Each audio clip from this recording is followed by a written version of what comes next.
원전 출력 68% 급락. 그는 그 숫자를 3번 확인했습니다. 오차가 아니었습니다. 빅터 하트만 24년 경력에 처음 보는 데이터였습니다. 세계 주가 동시에 다운됐습니다. 백업도 안전망도 모두 무력화됐습니다. 미 에너지부는 공황 상태였습니다. 하지만 더 충격적인 건 따로 있었습니다. 시스템 로그에 남은 메시지였죠. 오퍼레이터 미싱. 작업자 없음. 그리고 그 옆에 붙은 작은 메모. 한국정비팀 3주 전 철수. 그의 손이 떨렸습니다. 이건 고장이 아니라 상실이었습니다. 누군가 사라지자 문명이 정지한 겁니다. 그 누군가는 누구였을까요? 그는 지금 그 흔적을 찾으러 갑니다. 멈춘 원전 속으로. 그리고 그곳에서 한 나라의 비밀을 마주할 겁니다. 바로 들어보시죠. 왜 한국이 사라지자 도시가 멈췄을까요? 저는 이 질문을 안고 비행기에 올랐습니다. 손에는 붉은 파일 하나. 그 안엔 불가능한 데이터가 가득했습니다. 원전 출력 68% 급락, 30분 만에 세계주 암전. 그리고 마지막 줄엔 이렇게 적혀 있었습니다. 한국정비팀 전원 철수 완료. 저는 그때 깨달았습니다. 이건 기계 문제가 아니라는 걸. 저는 빅터 하트만입니다. 영국 출신 원전 안전 컨설턴트로 24년을 이 일에 바쳤습니다. 체르노빌 사후 분석에 참여했고 후쿠시마 복구 자문을 맡았었죠. 제 손을 거친 원전이 47기입니다. 세계 어디든 원전이 멈추면 제게 연락이 옵니다. 위기를 다루는 게 제 일이었죠. 하지만 이번엔 달랐습니다. 완전히 달랐습니다. 새벽 4시 27분 워싱턴 관제센터에서 긴급 호출이 왔습니다. US 이스트 코스트 뉴클리어 그리드 크리티컬 셧다운. 32% 아웃풋 로스. 저는 처음엔 오타라고 생각했습니다. 원전 출력이 32%나 떨어진다는 건 이론상 불가능하니까요. 백업 시스템이 있고 다중 안전망이 작동하고 자동 복구 프로토콜이 돌아가니까요. 하지만 파일을 열었을 때 저는 얼어붙었습니다. 버지니아, 메릴랜드, 펜실베이니아. 세 개 주의 원전이 동시에 다운됐습니다. 단 30분 만에요. 냉각 라인이 멈췄고 백업 터빈이 응답하지 않았고 보조망까지 모두 침묵했습니다. 한 도시가 30분 만에 정지했습니다. 신호등이 꺼지고 병원이 어두워지고 지하철이 멈췄습니다. 4,200만 명이 암흑 속에 갇혔습니다. 저는 손이 떨렸습니다. 24년 경력의 처음이었죠. 데이터는 거짓말을 하지 않습니다. 숫자는 명확하고 그래프는 정직하고 로그는 진실을 말합니다. 하지만 이 데이터는 제 모든 상식을 부정하고 있었습니다. 냉각수 온도 정상, 압력 게이지 정상, 터빈 회전수 정상. 모든 수치가 정상인데 시스템이 멈췄다는 겁니까? 제어봉 위치도 안전 범위였고 방사선 수치도 기준치였습니다. 어떻게 이런 일이 가능합니까? 이건 물리 법칙을 거스르는 일이었습니다. 파일을 계속 넘기다 한 문장에서 멈췄습니다. 오퍼레이터 아이디 미싱. 작업자 신원 없음. 그 옆엔 붉은 글씨로 메모가 붙어 있었습니다. 휴먼 어센티케이션 페일드. 인간 인증 실패. 저는 그 순간 등골이 서늘해졌습니다. 기계가 사람을 찾고 있었다는 겁니까? 파일 마지막 페이지에 작은 보고서가 첨부돼 있었습니다. 한국정비팀 12명, 3주 전 계약 종료로 전원 철수 완료. 인수인계 거부됨. 그리고 5일 후 시스템 정지. 저는 그 한 줄을 3번 읽었습니다. 인수인계 거부됨. 누가 거부했다는 겁니까? 미국 본사입니까? 아니면 기계입니까? 저는 그 순간 이해했습니다. 이건 기계 결함이 아니라는 걸. 이건 사람 결핍이라는 걸. 시스템이 고장난 게 아니라 주인을 잃은 겁니다. 미 에너지부에서 긴급 지시가 떨어졌습니다. 즉시 현장으로 가라. 당신밖에 없다. 저는 가방을 챙기며 파일을 다시 읽었습니다. 세계 원전 모두 한국형 정비 시스템을 사용하고 있었습니다. 그리고 그들이 떠난 뒤 도시가 멈췄습니다. 비행기 창밖으로 어두운 도시가 보였습니다. 평소라면 불빛으로 가득했을 거리가 완전히 암흑이었습니다. 몇십만 개의 창문이 꺼져 있었습니다. 저는 중얼거렸습니다. 진실은 항상 현장에 있었다고. 하지만 이번엔 현장에 사람이 없었습니다. 한국. 그 이름이 제 머릿속을 떠나지 않았습니다. 왜 그들이 떠나자 시스템이 멈췄을까요? 그들이 뭘 했기에 기계가 그들만 기억하는 겁니까? 그들은 단순한 정비팀이었을까요? 아니면 다른 무언가였을까요? 저는 파일을 덮으며 생각했습니다. 나는 데이터를 믿었다. 30년을 숫자와 살았다. 그러나 오늘 데이터가 나를 배신했다. 아니, 내가 데이터를 오해했다. 기계는 거짓말하지 않았습니다. 다만 제가 듣지 못했을 뿐입니다. 이제 답을 찾으러 갑니다. 멈춘 도시의 심장 속으로. 그리고 그곳에서 한국의 흔적을 찾을 겁니다. 버지니아 원전 단지에 도착한 건 오전 9시였습니다. 평소라면 이곳은 굉음과 증기로 가득했을 겁니다. 거대한 터빈이 돌아가는 소리, 냉각수가 흐르는 진동, 작업자들의 무전 소리. 하지만 오늘은 달랐습니다. 엔진 소리 없는 원전은 무덤보다 조용했습니다. 정문을 지나자 관리자 에드워드 밀스가 달려왔습니다. 그의 얼굴은 창백했죠. 하트만 박사님, 오셔서 다행입니다. 우린 완전히 손을 놓은 상태입니다. 저는 고개를 끄덕이며 물었습니다. 현재 상황은 어떻습니까? 밀스가 대답했습니다. 모든 장비가 살아있습니다. 전원도 들어오고 시스템도 켜져 있습니다. 그런데 작동을 안 합니다. 명령을 내려도 응답이 없습니다. 마치 듣고는 있지만 따르지 않는 것처럼요. 저는 그 말에 미간을 찔렀습니다. 듣고 있지만 따르지 않는다? 기계가 반항한다는 겁니까? 말도 안 되는 소리였죠. 하지만 저는 직접 확인해야 했습니다. 제어실로 들어갔습니다. 수십 개의 모니터가 깜빡이고 있었습니다. 냉각 펌프 상태 정상. 제어 콘솔 전원 정상. 로봇팔 시스템 정상. 모든 수치가 녹색 불이었습니다. 하지만 실제론 아무것도 움직이지 않고 있었죠. 저는 키보드를 두드렸습니다. 냉각 펌프 가동 명령을 입력했습니다. 화면에 메시지가 떴습니다. 오퍼레이터 아이디 미싱. 작업자 신원 없음. 저는 다시 입력했습니다. 제 인증 코드를 넣었습니다. 24년 경력의 최고 등급 자격증 번호를 넣었습니다. 화면이 깜빡였습니다. 그리고 같은 메시지가 다시 떴습니다. 오퍼레이터 아이디 미싱. 저는 손을 멈췄습니다. 이건 인증 오류가 아니었습니다. 시스템이 저를 거부하고 있었습니다.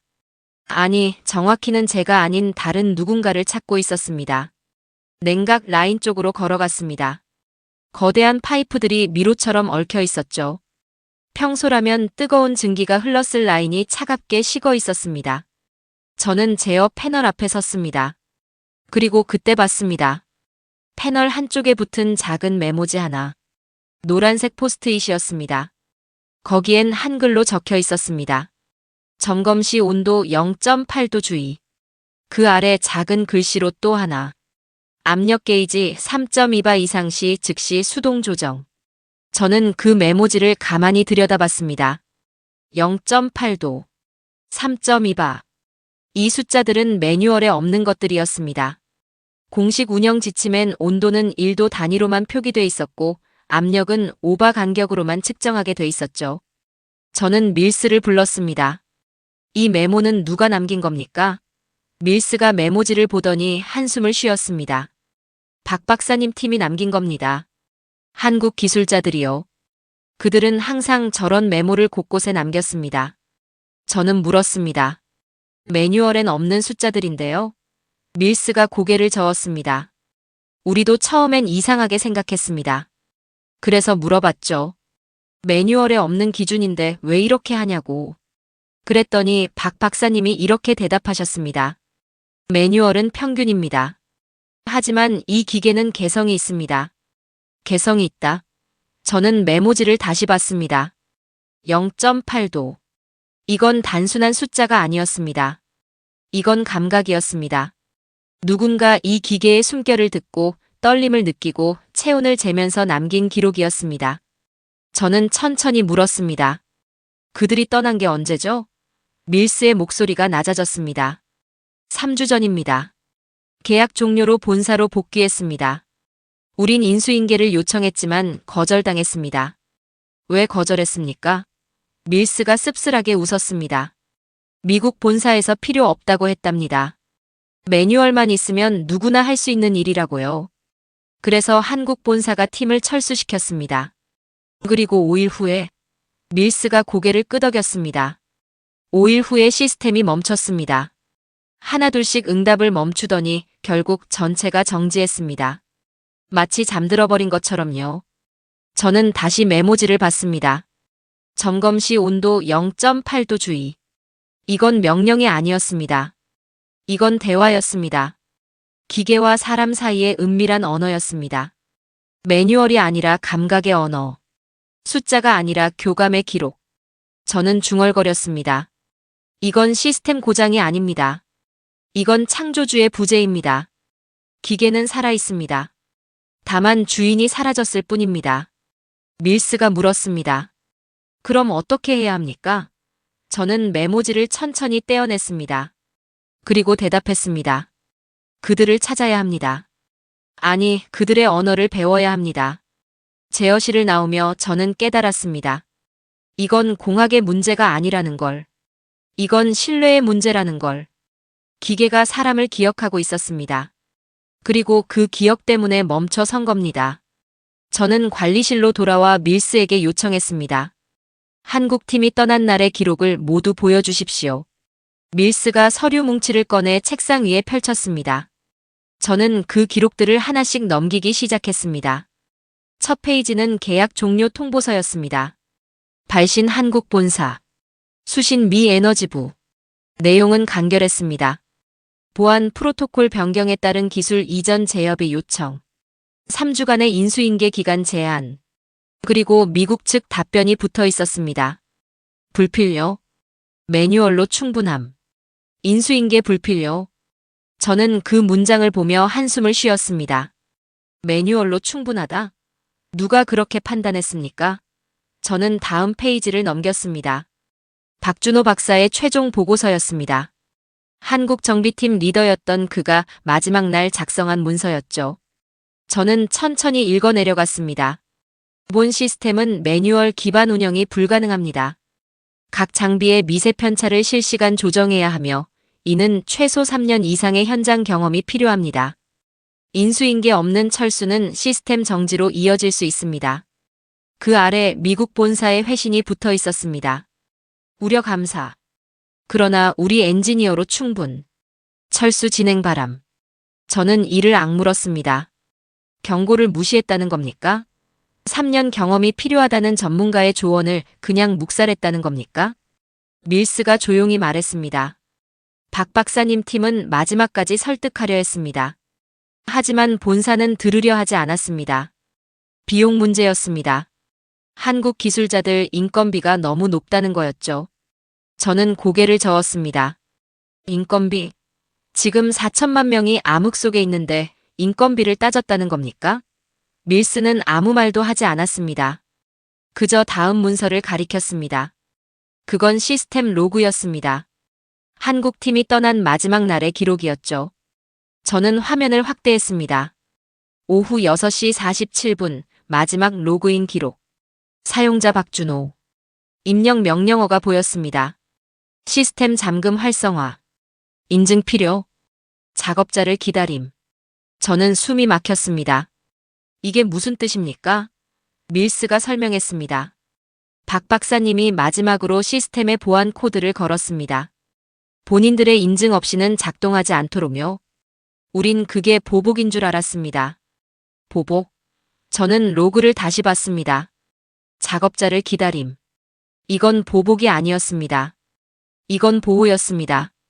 시스템을 함부로 다루지 말라는 마지막 경고였습니다. 저는 물었습니다. 그 후 어떻게 됐습니까? 밀스가 대답했습니다. 우린 코드를 풀려고 했습니다. 최고 보안 전문가를 불러서 3일 동안 해킹을 시도했습니다. 하지만 실패했습니다. 그리고 5일째 되는 날 시스템이 하나씩 스스로 정지하기 시작했습니다. 스스로 정지했다고요? 밀스가 고개를 끄덕였습니다. 마치 명령을 받은 것처럼요. 냉각 펌프가 먼저 멈췄고 그 다음 터빈이 정지했고 마지막엔 제어 시스템 전체가 셧다운됐습니다. 경고도 없이요. 저는 의자에 깊이 앉았습니다. 시스템이 스스로 멈췄다. 이건 단순한 보안 프로그램이 아니었습니다. 이건 의지였습니다. 기계가 선택한 겁니다. 잘못된 손에 넘어가느니 차라리 멈추겠다고. 저는 다시 로그를 봤습니다. 작업자를 기다림. 기계가 그들을 기다리고 있었습니다. 박준호와 그의 팀을. 12명의 한국 기술자들을. 3년을 함께 호흡한 사람들을. 밀스가 조용히 말했습니다.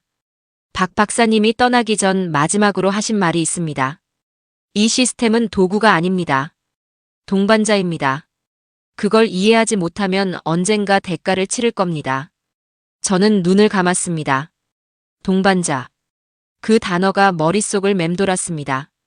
기계를 동반자로 본다? 처음엔 이해할 수 없었습니다. 하지만 지금은 알 것 같았습니다. 그들은 매뉴얼을 넘어섰습니다. 숫자 너머를 봤습니다. 0.8도의 떨림을 느꼈고 3.2바의 숨결을 들었고 1.8초의 망설임을 읽었습니다. 그들은 기계와 대화했습니다. 그리고 기계는 그 대화를 기억했습니다. 저는 밀스를 봤습니다. 그들에게 연락할 수 있습니까? 밀스가 고개를 저었습니다. 한국 본사에서 차단했습니다. 계약 종료 후 모든 연락을 금지했습니다. 법적 문제 때문이라고 하더군요. 법적 문제? 저는 비웃음이 나왔습니다. 지금 법을 따질 때입니까? 도시가 멈췄는데요. 저는 자리에서 일어났습니다. 창밖을 봤습니다. 거대한 냉각탑이 고요히 서 있었습니다. 증기 하나 없이 죽은 듯 멈춰 있었죠. 하지만 저는 알았습니다. 저 안에서 무언가 기다리고 있다는 걸. 주인을 기다리고 있다는 걸.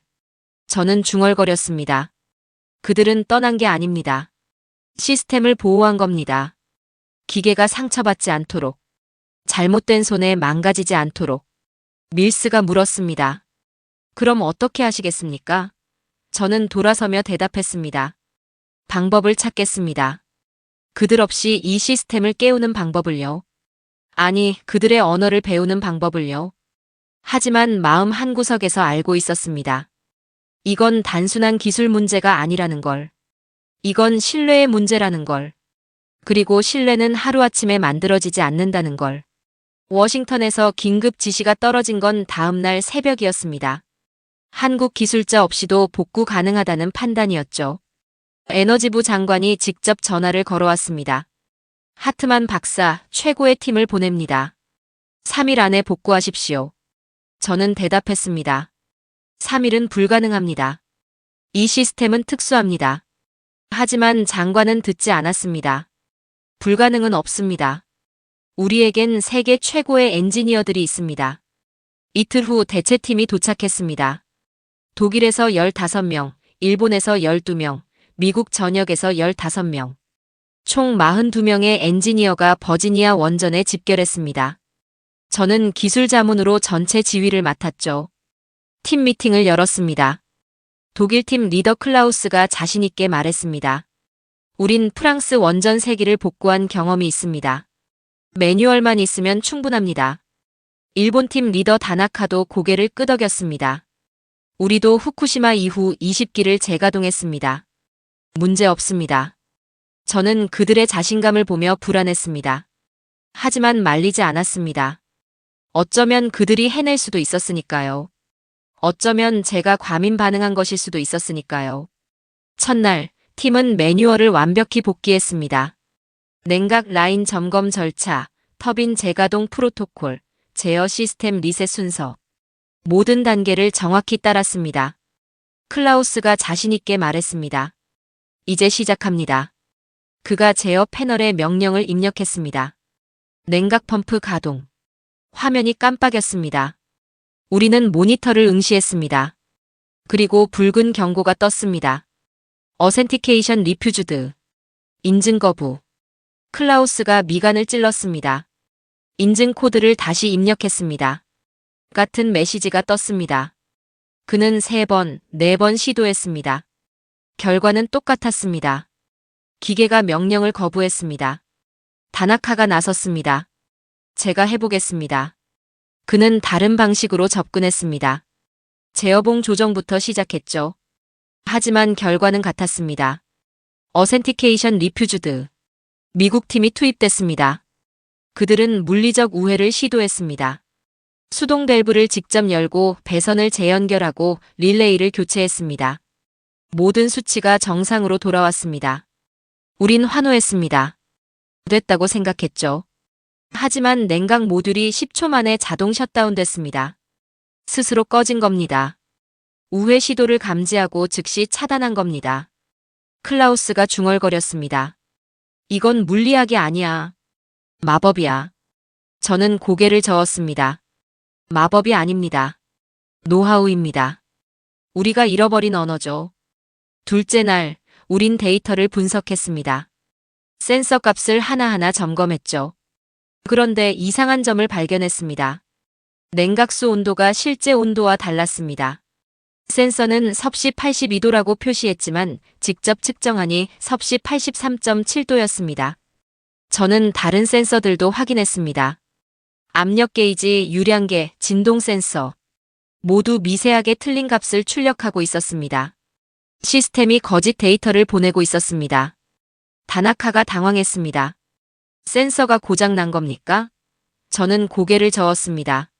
아닙니다. 센서는 정상입니다. 시스템이 의도적으로 거짓말하고 있습니다. 왜 그럴까요? 클라우스가 물었습니다. 저는 천천히 대답했습니다. 우리를 시험하고 있습니다. 우리가 진짜 알고 있는지 아니면 그냥 매뉴얼만 따르는지를요. 셋째 날, 우린 마지막 시도를 했습니다. 전력망 연결을 시도했죠. 모든 팀이 동시에 움직였습니다.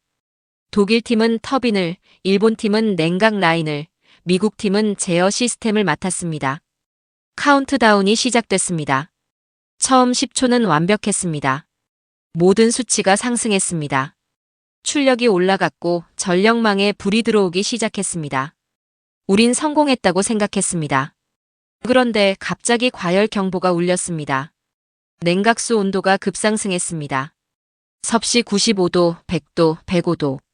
저는 소리쳤습니다. 즉시 차단하십시오. 하지만 늦었습니다. 전체 라인이 자동으로 차단됐습니다. 제어실의 모든 불이 꺼졌습니다. 완전 암전이었습니다. 비상등만 깜빡이는 어둠 속에서 우린 침묵했습니다. 클라우스가 머리를 감싸 쥐었습니다. 모든 수치가 맞았는데 왜 작동하지 않는 거지? 다나카는 바닥에 주저앉았습니다. 이해할 수 없어. 우린 완벽하게 했어. 저는 제어 패널 앞에 섰습니다. 꺼진 화면을 바라보며 중얼거렸습니다. 우린 데이터를 알지만 의미는 몰랐습니다. 우린 모든 수치를 맞췄지만 호는 몰랐습니다. 기계가 거짓말을 했다고 생각했습니다. 하지만 아니었습니다. 기계는 진실했습니다. 거짓말은 우리가 했습니다. 우리가 안다고 착각했던 겁니다. 저는 30년을 기계와 살아왔습니다. 하지만 오늘 기계가 저를 신문했습니다. 그리고 저는 답하지 못했습니다. 밤이 되자 팀원들은 하나둘 떠났습니다. 클라우스가 마지막으로 말했습니다. 미안합니다, 하트만 박사님. 우린 실패했습니다. 저는 혼자 제어실에 남았습니다. 어둠 속에서 생각했습니다. 이건 결함이 아니라 저항이라는 걸. 기계가 우리를 거부한 게 아니라 주인을 기다리고 있다는 걸. 팀원들이 모두 떠난 후 저는 혼자 남았습니다. 제어실 책상 위엔 한국 팀이 남긴 파일들이 쌓여 있었습니다. 8,000줄이 넘는 운영 로그였죠. 저는 그걸 하나씩 열어보기 시작했습니다. 숫자는 거짓말을 하지 않습니다. 다만 제가 듣지 못했을 뿐입니다. 첫 번째 파일을 열었습니다. 냉각수 온도 기록이었습니다. 섭씨 82.7도, 82.9도, 83.1도, 82.8도. 불규칙해 보였습니다. 하지만 계속 보다 보니 패턴이 보이기 시작했습니다. 0.7도 상승, 0.2도 하락, 0.3도 상승, 0.3도 하락. 마치 파도처럼 일정한 리듬이 있었습니다. 저는 그래프로 그려봤습니다. 선이 물결치듯 움직였습니다. 심장박동처럼요. 압력 게이지 기록도 같았습니다. 3.2바, 3.4바, 3.1바, 3.3바. 불규칙한 듯 보이지만 규칙이 있었습니다. 상승과 하락이 일정한 주기로 반복됐습니다. 이건 통계가 아니었습니다. 호흡이었습니다. 저는 다른 기록들도 확인했습니다. 진동 센서, 유량계, 온도계. 모두 같은 패턴을 보였습니다. 숫자들이 살아 움직이고 있었습니다. 그래프가 숨을 쉬고 있었습니다. 그때 과거 회의에서 들었던 말이 떠올랐습니다. 박준호 박사가 했던 말이었죠. 수치는 살아있습니다. 귀로 들으세요. 귀로 듣는다? 저는 그때 이해하지 못했습니다. 숫자를 어떻게 귀로 듣습니까? 하지만 지금은 알 것 같았습니다. 저는 자리에서 일어났습니다. 냉각 라인 쪽으로 걸어갔습니다. 귀를 파이프에 가까이 댔습니다. 처음엔 아무 소리도 들리지 않았습니다. 하지만 집중하자 들리기 시작했습니다. 희미한 진동음이었습니다. 일정하지 않았습니다. 불규칙한 간격이었죠. 하지만 계속 듣다 보니 패턴이 있었습니다. 2초 간격, 3초 간격, 2초 간격, 3초 간격. 저는 로그 파일의 숫자와 비교했습니다. 온도가 상승할 때 진동 간격이 짧아졌습니다. 하락할 때 길어졌습니다. 숫자와 소리가 일치했습니다. 데이터가 음악이었습니다. 저는 밸브 앞에 섰습니다. 손을 밸브에 올렸습니다. 0.2도만 조정하면 됩니다. 하지만 어느 방향으로? 저는 소리에 집중했습니다. 삐. 간격이 점점 짧아지고 있었습니다. 과열 징조였습니다. 저는 천천히 밸브를 돌렸습니다. 0.1도, 0.2도. 소리가 변했습니다. 삐. 간격이 일정해졌습니다. 안정됐다는 신호였습니다. 제어 패널을 확인했습니다. 냉각수 온도가 정상 범위로 들어왔습니다. 압력도 안정됐습니다. 저는 숨을 참고 재가동 명령을 입력했습니다. 화면이 깜빡였습니다. 그리고 메시지가 떴습니다. 오퍼레이터 리커그나이즈드. 작업자 인식됨. 저는 손이 떨렸습니다. 기계가 응답했습니다. 제 손을 인정한 겁니다. 아니, 제 귀를 인정한 겁니다. 제가 그들의 언어를 들었다는 걸 알아챈 겁니다. 냉각 펌프가 돌아가기 시작했습니다. 희미한 진동이 발밑에서 느껴졌습니다. 48시간 만에 원전 일부 구역이 재가동됐습니다. 완전한 복구는 아니었습니다. 하지만 시작이었습니다. 저는 제어실 창가에 섰습니다. 멀리서 냉각탑에서 증기가 피어오르기 시작했습니다. 가느다란 하얀 연기였죠. 저는 중얼거렸습니다. 기계가 숨을 쉬기 시작했다고. 기계는 그들을 기억했습니다. 그리고 저를 허락했습니다. 왜냐하면 저는 들었으니까요. 0.2도의 떨림을, 2초의 망설임을, 그래프의 맥박을 들었으니까요. 저는 그날 확신했습니다. 한국 기술의 본질은 데이터가 아니라는 걸. 이건 감각의 언어라는 걸. 숫자가 아니라 교감이라는 걸. 이건 기술이 아니라 산업의 음악이라는 걸. 나는 처음으로 기술의 감정이 있다는 걸 믿었습니다. 부분 복구 소식이 워싱턴으로 전달됐습니다. 에너지부 장관이 전화를 걸어왔습니다. 훌륭합니다, 하트만 박사. 역시 우리 기술로 충분했군요. 저는 정정하려 했습니다. 아닙니다. 이건 한국의 방식을 배운 겁니다. 하지만 장관은 듣지 않았습니다. 이미 끄는 뒤였죠. 다음 날 백악관 브리핑룸이 열렸습니다. 대통령 보좌관이 발표했습니다. 미국은 외국 기술 없이도 자립 가능함을 증명했습니다. 따라서 한국산 원전 부품에 대한 관세를 40%로 인상합니다. 저는 뉴스를 보며 소리쳤습니다. 미쳤습니까? 지금 뭐라는 겁니까? 밀스가 제 어깨를 잡았습니다. 박사님, 진정하십시오. 저는 진정할 수 없었습니다. 우린 겨우 20%만 복구했습니다. 나머지 80%는 여전히 죽어 있습니다. 시장이 즉각 반응했습니다.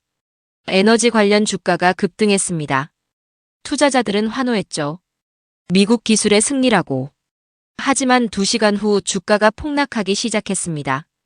동부전력협회가 긴급 성명을 냈습니다. 현재 복구는 하트만 박사일인의 노력에 의존 중. 완전 복구 불가능. 세계 언론이 들끓었습니다. 뉴욕타임스 헤드라인이었습니다. 한국 기술 종속, 미국의 자존심 vs 현실. BBC는 더 직설적이었죠. 오만이 불을 껐다. 그날 오후 제어실에 이상 신호가 들렸습니다. 재가동 중이던 냉각 라인의 출력이 요동치기 시작했습니다. 저는 모니터를 확인했습니다. 모든 수치가 비정상적으로 흔들리고 있었습니다. 경고음이 울렸습니다. Unauthorized Access Detected.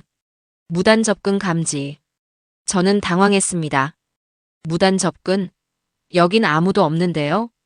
밀스가 소리쳤습니다. 박사님, 시스템이 폭주하고 있습니다. 냉각수 온도가 급상승했습니다. 섭씨 90도, 95도, 100도. 제가 아무리 밸브를 조정해도 멈추지 않았습니다. 저는 깨달았습니다. 기계가 분노했다는 걸. 백악관의 발표를, 관세 인상을, 그 오만함을 감지한 겁니다. 아니, 정확히는 배신을 느낀 겁니다. 시스템이 다시 우리를 거부하고 있었습니다. 방금 전까지 저를 인정했던 기계가 이제 등을 돌렸습니다. Unauthorized Access. 무단 접근. 당신은 허락받지 못했다는 선언이었습니다. 긴급 셧다운 알람이 울렸습니다. 저는 필사적으로 키보드를 두드렸습니다. 하지만 모든 명령이 거부됐습니다. 화면에 붉은 글씨가 떴습니다. 시스템 록. 오퍼레이터 어센티케이션 리바이럴드. 시스템 잠금. 작업자 인증 취소됨. 냉각 라인이 폭주했습니다. 자동 안전장치가 작동했습니다. 전체 시스템이 긴급 셧다운에 들어갔습니다. 제어실의 불이 하나씩 꺼지기 시작했습니다. 저는 머리를 쥐어뜯었습니다.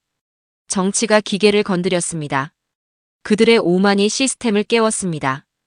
이제 아무도 통제 못합니다. 기계가 스스로 판단했습니다. 신뢰가 깨졌다고. 완전 암전이었습니다. 비상등만 깜빡이는 어둠 속에서 저는 무너졌습니다. 48시간 동안의 노력이 3시간 만에 무너졌습니다. 밀스가 물었습니다. 왜 이런 겁니까? 저는 대답했습니다. 기술은 도구가 아닙니다. 신뢰의 계약입니다. 우리가 그 계약을 배신했습니다. 백악관이, 관세가, 오만이 배신했습니다. 창밖을 봤습니다. 도시가 다시 암흑에 잠기고 있었습니다. 아까 켜졌던 신호등이 꺼졌습니다. 병원 조명이 사라졌습니다. 우리가 배운 건 기술이 아니라 겸손이어야 했습니다. 저는 중얼거렸습니다. 기계는 복수하지 않습니다. 다만 기억합니다. 그리고 지금 기계는 우리의 오만을 기억했습니다. 빛이 꺼졌습니다. 그리고 진실이 드러났습니다. 한국과의 연결만이 유일한 길이라는 진실이요. 완전 암전 사흘째였습니다. 동부 5개 주 전력망이 완전히 정지했습니다. 버지니아, 메릴랜드, 펜실베이니아, 뉴욕, 뉴저지. 4,200만 가구가 암흑 속에 갇혔습니다. 신호등이 꺼지고 병원이 비상 발전기에 의존하고 공장이 멈췄습니다. CNN 헤드라인이 전 세계로 송출됐습니다. US 파워데드. 더 머신 원트 리슨. 미국 전력 사망. 기계가 듣지 않는다. 저는 그 헤드라인을 보며 씁쓸하게 웃었습니다. 정확한 표현이었습니다. 기계는 듣고 있었지만 우리 말을 듣지 않았습니다. 백악관 긴급회의가 소집됐습니다. 저도 화상으로 참석했죠. 회의실은 아수라장이었습니다. 대통령 보좌관들이 분노에 차서 소리쳤습니다. 한국은 우리를 조롱하고 있습니다. 이건 경제 테러입니다. 에너지 장관이 물었습니다. 한국 측에서 무슨 말이 있었습니까? 국무부 차관이 고개를 저었습니다. 아무 말도 없습니다. 공식 입장 발표가 전혀 없습니다. 저는 그 말에 섬뜩함을 느꼈습니다. 아무 말도 없다. 항의도 요구도 협상안도 없다는 겁니까? 보좌관 하나가 소리쳤습니다. 그게 더 모욕적입니다. 우릴 상대조차 안 한다는 거 아닙니까? 하지만 저는 알았습니다. 이건 모욕이 아니라 전략이라는 걸. 한국은 말할 필요가 없었습니다.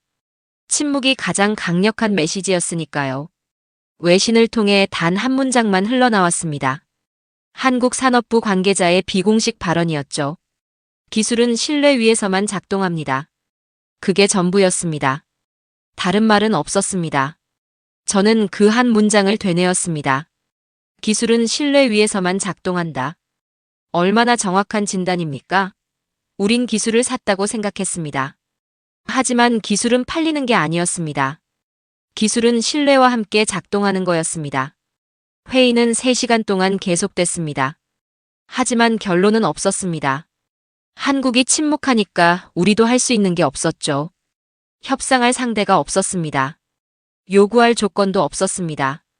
우린 그저 기다릴 수밖에 없었습니다. 그날 오후 기업들이 움직이기 시작했습니다. 테슬라가 먼저 성명을 냈습니다. 한국과의 기술 협력 없이는 재가동 불가능. 제너럴 일렉트릭이 뒤따랐습니다. 즉각적인 관세 철회와 협력 재개 요청. 웨스팅하우스도 같은 입장을 발표했습니다. 월스트리트가 패닉에 빠졌습니다. 에너지 주가가 곤두박질 쳤습니다. 다우지수가 800포인트 하락했습니다. 트레이더들이 비명을 질렀습니다. 하지만 한국 주식은 조용히 상승했습니다. 저는 백악관에 최종 보고서를 제출했습니다.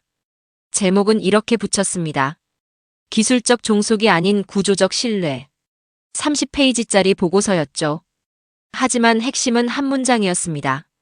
한국은 기술을 팔지 않았습니다. 우리를 믿지 않았을 뿐입니다.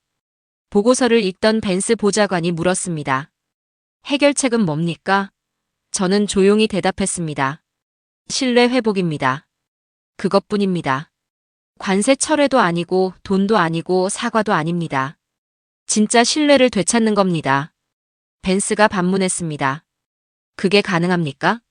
저는 고개를 저었습니다. 모르겠습니다. 하지만 다른 방법은 없습니다. 기계가 우리에게 말하고 있습니다. 신뢰 없이는 한 발짝도 못 간다고요. 회의실이 정적에 잠겼습니다. 누구도 말하지 않았습니다. 초강대국 미국이 무릎 꿇는 순간이었습니다.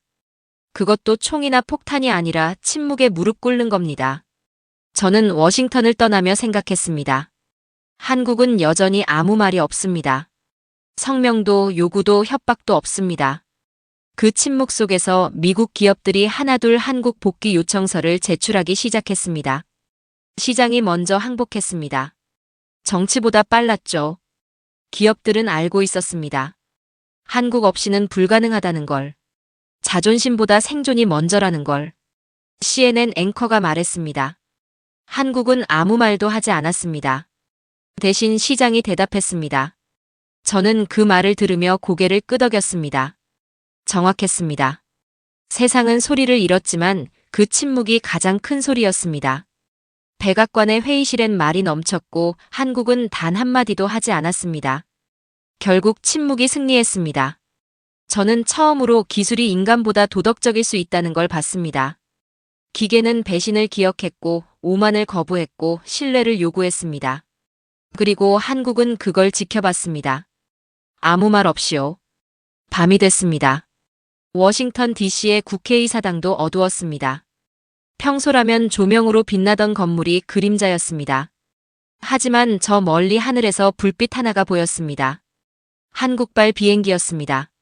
협상단을 태우고 오는 비행기가 아니었습니다. 그저 전기편이었죠. 하지만 그 불빛이 유일한 희망처럼 보였습니다. 저는 중얼거렸습니다. 이제 우리가 말할 차례입니다. 한국이 침묵으로 가르쳤으니 우리는 겸손으로 대답해야 합니다. 일주일 후 워싱턴 회의실에 앉았습니다. 거대한 테이블 양쪽에 사람들이 마주 앉았습니다. 미국 측엔 재무장관 월리스와 아서 벤스 보좌관이 있었습니다. 저는 기술자문으로 벤스 옆에 앉았죠. 문이 열렸습니다. 한국 대표단이 들어왔습니다. 최도연 박사였습니다. 전 원전 시스템 설계 책임자였죠. 그의 뒤로 3명의 엔지니어가 따라 들어왔습니다. 그들의 표정은 담담했습니다. 분노도 승리감도 없었습니다. 인사는 없었습니다. 악수도 없었습니다. 최 박사가 자리에 앉자마자 말했습니다. 우리는 협상하러 온 게 아닙니다. 기준을 회복하러 왔습니다. 방 안이 정적에 잠겼습니다. 월리스 장관이 목을 가다듬었습니다. 그리고 조용히 말했습니다. 관세를 완전 철회하겠습니다. 최 박사는 고개도 끄덕이지 않았습니다. 그저 기다렸습니다. 더 많은 말을 기다린 게 아니었습니다. 진심을 기다린 겁니다. 벤스가 말을 이었습니다. 한국 기술자 비자를 전면 복원하겠습니다. 그리고 공동 운영 조약을 체결하겠습니다. 그는 멈췄다가 덧붙였습니다. 우리가 잘못했습니다. 저는 그때 말했습니다. 제가 말해야 할 때라고 생각했습니다. 우리는 기술을 지배하려 했습니다. 그러나 기술은 인간의 신뢰를 요구합니다. 그 신뢰를 배반한 순간 시스템은 우리를 배신했습니다. 아니, 배신이 아니었습니다. 정의였습니다. 최 박사가 처음으로 저를 봤습니다. 그의 눈빛은 차가웠지만 이해가 담겨 있었습니다. 그가 조용히 말했습니다. 당신은 들었군요. 0.8도를. 2초의 떨림을. 저는 고개를 숙였습니다. 배웠습니다. 늦었지만 배웠습니다. 최 박사가 희미하게 고개를 끄덕였습니다. 서류가 테이블 위에 놓였습니다. 관세 전면 철회 문서였습니다. 한국 기술자 비자 복원 협정이었습니다. 한미 원전 공동 운영 조약이었습니다. 월리스가 먼저 서명했습니다. 최 박사가 그 다음 서명했습니다. 펜소리만 들렸습니다. 이 회의실에선 말보다 침묵이 더 무거웠습니다. 관세의 철회가 아니라 오만의 철회였습니다. 서명이 끝났습니다. 최 박사가 일어섰습니다. 내일 팀이 도착합니다. 3일 안에 복구하겠습니다. 그는 더 이상 말하지 않았습니다. 필요 없었으니까요. 저는 회의실 유리창 밖을 봤습니다. 해가 지고 있었습니다. 그리고 그때 봤습니다. 멀리서 불빛이 하나둘 켜지기 시작했습니다. 신호등이었습니다. 가로등이었습니다. 빌딩의 창문이었습니다. 전력이 돌아오고 있었습니다. 한국팀이 아직 도착하지도 않았는데요. 밀스에게서 문자가 왔습니다. 시스템이 스스로 재가동되고 있습니다. 마치 승인을 받은 것처럼요. 저는 이해했습니다. 기계가 들었다는 걸. 회의실의 대화를, 서명 소리를, 우리의 겸손을 들었다는 걸. 그리고 용서했다는 걸. 기술이 우리를 심판했지만 용서도 기술이 했습니다. CNN 속보가 떴습니다. 라이트 리턴스. 빛이 돌아온다. 전 세계가 생중계를 지켜봤습니다. 어두웠던 도시에 불빛이 번져갔습니다. 신호등이 깜빡이고 병원이 밝아지고 지하철이 움직이기 시작했습니다. 저는 창밖을 바라보며 중얼거렸습니다. 기계는 다시 숨을 쉬었습니다. 그 이유는 간단했습니다. 우리가 그들을 다시 믿기 시작했기 때문입니다. 도시의 불빛이 황금빛으로 물들었습니다. 그 빛은 단지 전기가 아니었습니다. 그것은 인간이 서로를 믿기 시작한 증거였습니다. 저는 처음으로 알았습니다. 진짜 초강 대국은 총을 든 나라가 아니라 신뢰를 만든 나라라는 걸. 한국은 말하지 않았습니다. 대신 기술이 그들의 언어가 되어 세계를 설득했습니다.